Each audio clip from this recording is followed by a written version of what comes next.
Are you guys ever laying in bed in the middle of the night and you're like, wow, I just got this really stupid idea? Well, my stupid idea involves this kitchen knife and a couple pieces of foam. Now I know what you're thinking. What does that have to do with a Subaru? And judging by the title of the video, you probably already know. Let me just show you. When you open up your trunk, you have these nice little secret compartments under your trunk carpet. Now, they're not so secret. I mean, every owner should know about them because this is where your flat tire kit is and your jack and everything for if you break down. But it's already inspiring. Look at it. There's already cutouts. You know, OEM is like, oh, let's have all these nice cutouts in this giant block of foam so that the people can lay their carpet on top and it's all hidden and it's still nice and flat. We're gonna use that same principle. I've gotten some foam blocks and we're gonna make inserts that are gonna go inside of these factory cutouts. And they're just gonna go over top of the jack and over top of the flat tire kit. You can see we already have like a spare little bin down here. Now, some of you guys might have seen this and been like, oh, I can store some extra stuff down there. And some of you guys might have not even thought twice about it, but I sure as heck did. I was like, what can I use this for? With my cars, I've always wanted to be prepared. I've always carried fire extinguishers in my car. Obviously, I wouldn't put the fire extinguisher in the trunk, but I've always carried emergency tools, anything like that. You never know when you're gonna need that stuff. You break down on the side of the road, it could be something very simple that you can fix yourself. It's always good to have like a little roadside toolkit. Now, the problem with that is they're universal. Take this toolkit, for example. It's a 90-piece toolkit, and you might think, great, this thing's pretty freaking heavy. You open it up, and I'm missing the screwdriver and an extension and a ratchet. Look at all of these tools, okay? When do we ever use this non-metric SAE stuff? Hardly ever, on our Subarus at least. And then we have all these special bits, and while some of these might come in handy, they're kind of a waste. And then the box itself is sort of heavy, actually heavier than the foam bricks that I have tested. Now, this is something cheap that you can do. The most expensive part of this is whatever you put in it. So as you can see here, this is a little dirty, but you can see it's just a foam block. This one has a cutout in it already. And I have two big pieces of them. Now, what this stuff is called is polyurethane case foam, I believe. I'll put a link in the description. I found some of this on Amazon. This stuff I actually got from my work. We get these big paint cans in, and you can see they're cut out to fit the paint cans so that they're not damaged in shipping. One of these goes on the top, one of these goes on the bottom. But we're gonna be cutting this up and making our own organizer, so I'll be using the flat sides of this. So I gotta clean these up a little bit. They're kind of dusty and dirty, but essentially what we're gonna be doing is cutting them to fit the shapes that are in the trunk, and then we'll be cutting out organizers to organize the tools. Now, the nice thing here is we can be selective and we can only put in the tools that we need. This is fully customizable, so you can put whatever you want in these foam blocks. You could just carry this toolkit in your car or whatever you want to carry in the car, but then it's in the trunk of the car, sliding around, hitting stuff. You can hear it while you're driving, sliding around, hitting stuff.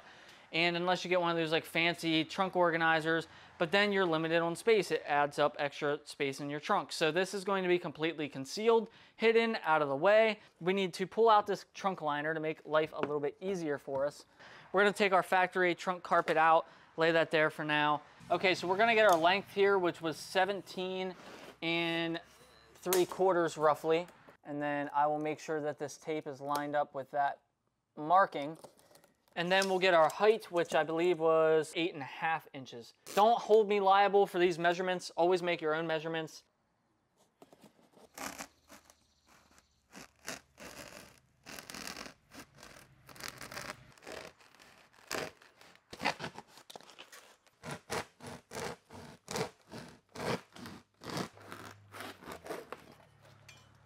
So this here should be pretty close to the size that we need. So as you can see here, this fits in there perfectly snug. It is a little tall, so we'll have to shave off a little bit.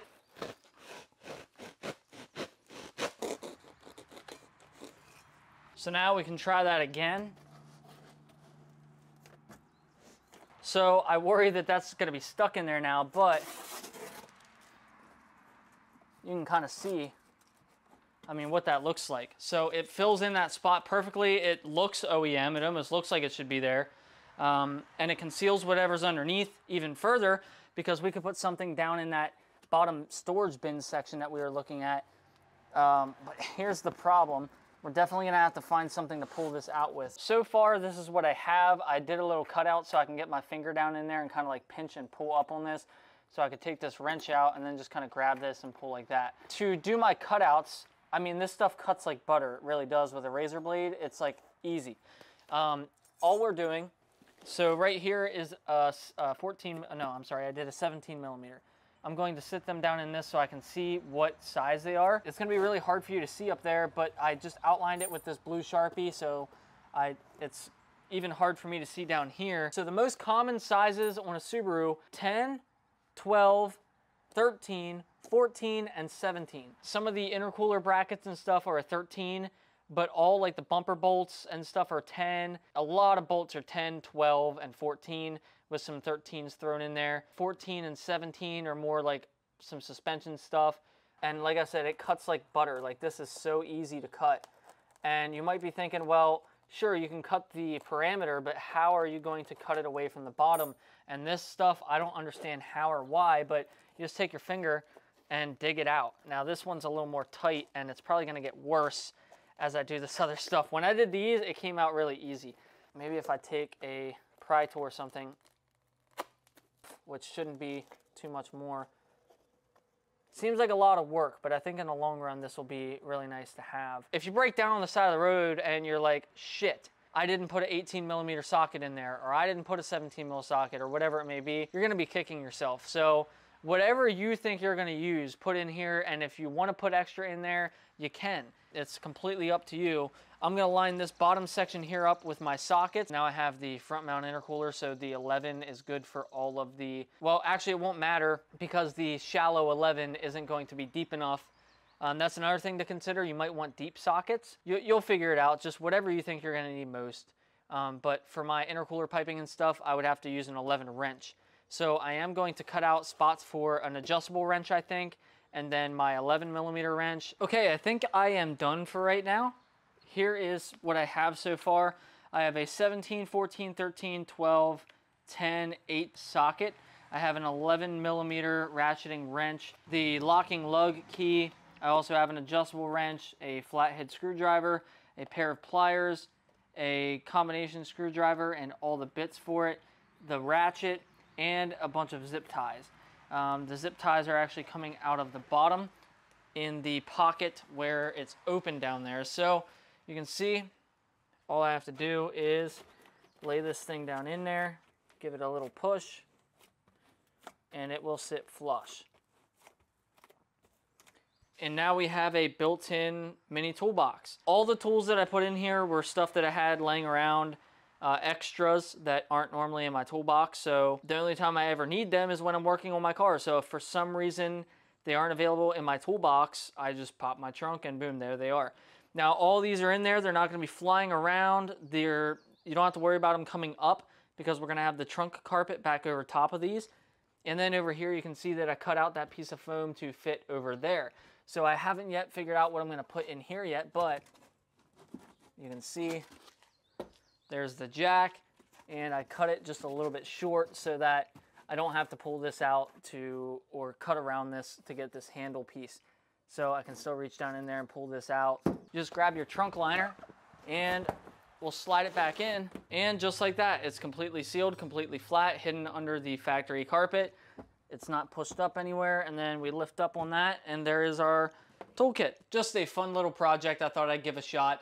Let me know what you guys think in the comments. What would you put in your trunk organizer if you made one? And I'll put a link in the description. It's not necessarily the exact same thing I used, but it looks identical. So I would say that it is the same thing. But that's all I was able to find. You could probably go to Lowe's or Home Depot. I don't know. You could probably find this stuff somewhere else too, maybe cheaper, but it's really cheap stuff, even if you buy it from Amazon or whatever. But this stuff, like I said, I got for free from my work, so I can't complain. All the tools, if you want to buy individual tools, I think Lowe's now, Home Depot, they sell like individual sockets, individual wrenches, so you don't have to buy a toolbox or a toolkit. But Walmart also sells real cheap toolkits. The Hart tools are pretty cheap, which is why I buy them. So yeah, do with this as you will. I just thought it was a cool little video. I hope you guys enjoyed it. I'll talk to you guys in the comments, and I'll see you guys in the next video.